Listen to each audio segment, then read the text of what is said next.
या नगर जिल्ह्यामध्ये जे जे समाजाचे रक्षकच भक्षक झाल्याचं आपल्याला पाहायला मिळत आहे। कारण या जिल्ह्यामध्ये गुन्हे अन्वेषण शाखेच्या माध्यमातून अतिशय चुकीच्या पद्धतीने त्रास देण्याचं काम या ठिकाणी केलं जातं आणि SP ऑफिसचा इतका भोंगळ कारभार आहे। एका कर्मचाऱ्याला 10-12 वर्ष त्या ठिकाणी त्याची बदली होत नाही। एखादा कर्मचारी जर त्या गुन्हे अन्वेषण शाखेतून जर निलंबित झाल्यानंतर तो कधी 500 दिवस हजर न होता त्याला डायरेक्ट हजर करून घेतलं जातं। हजर करून ज्या विभागातला कर्मचारी निलंबित झाल्यानंतर त्याच विभागात त्याला घेता येत नाही, तरी पण संबंधित PI त्या कर्मचाऱ्यांची त्या ठिकाणी आपल्याकडं त्याला बोलून घेतलं जातं, त्याला परत त्या विभागामध्ये काम दिलं जाते। अशा अनेक प्रकारचे हित संबंध ठेवून आर्थिक संबंध ठेवून असे चुकीचे प्रकार बरेच या विभागामध्ये केलेले आहेत। आणि जर पोलीस विभागामधील प्रत्येक कर्मचाऱ्याबाबतीत कशा पद्धतीने चुकीची त्यांनी त्या ठिकाणी आपल्या कर्तव्य बजावत असताना काम केलं हे सुद्धा याचं रेकॉर्ड आमच्याकडे लेखाजोखा आहे।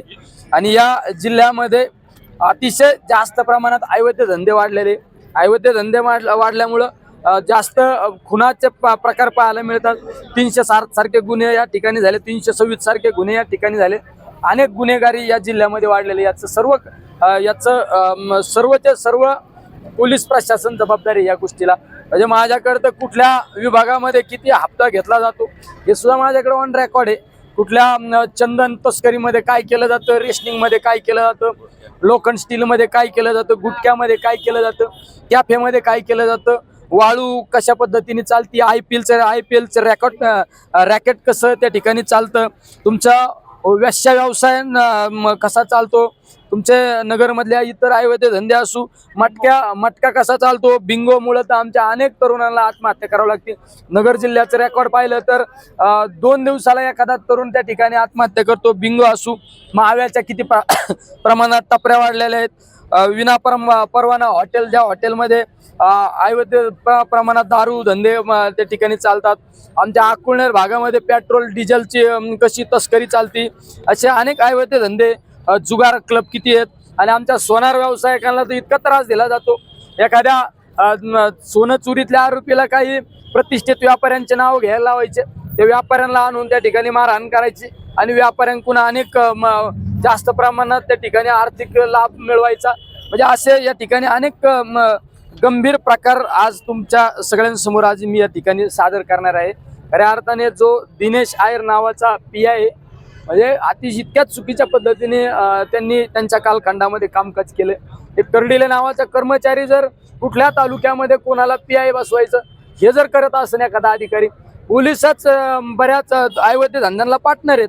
हे सगळं आमच्याकडे डाटा आहे, हे ऑन रेकॉर्ड आम्ही हे सगळं घेऊन आज या ठिकाणी आम्ही SP कार्यालयासमोर बसलेले। आमचं म्हणणं एकच आहे, जे कर्मचारी जे चुकीच्या पद्धतीने ज्यांनी या ठिकाणी कारभार केला ते निलंबित झाले पाहिजे। आणि जो PI LCB विभागाचा PI गुन्हे अन्वेषण शाखा, त्याला सायबरचा पण चार्ज दिला, त्याला तात्काळ त्याला त्या ठिकाणाहून काढलं पाहिजे। अशा अनेक मागण्यांच्या संदर्भात आम्ही बसलेलो आहे। तर आमचा सगळ्यात महत्त्वाचा मुद्दा आहे, जिल्ह्यातले सगळ्या प्रकारचे अवैध धंदे बंद झाले पाहिजे। उपोषण म्हणल्यावर ते माझं अनलिमिटेड उपोषण आहे, तुम्हाला तर माझं माहिती आहे, मला आउटपुट मिळाल्याशिवाय उठणार नाही।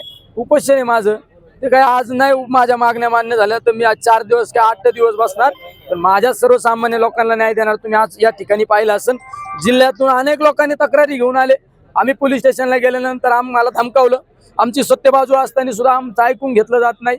अरे आमच्या काल परवाची श्रीगोंद्यातली घटना, ते भोसले नावाचा PI आमच्या मुस्लिम समाजाचा एखादा माणूस जर चांगला व्यवसाय करीत असेल, दूध धंद्याचा व्यवसाय करतो, त्याच्या गोठ्यावर जाऊन त्याला दमबाजी केली, त्याच्या गोठ्याला कुरूप लावण्याचं काम केलं। त्या गोठ्यावर आमच्या दुभत्या गाया, त्या गोठ्यावर म्हशी, या डेअरी उत्पादकांनी सांगितलं की या आमच्या मुस्लिम समाजाचा एक सर्वसामान्य शेतकरी तू माझ्या डेअरी दूध आणून घालतो, त्याला सुद्धा सांगितलं की तू या ठिकाणी चुकीचा व्यवसाय करतो। अरे ही कोणची पद्धत तुमची? आमच्या मुस्लिम समाजाच्या माणसांनी वेगळे धंदे, चांगले धंदेच नाही करायचे का?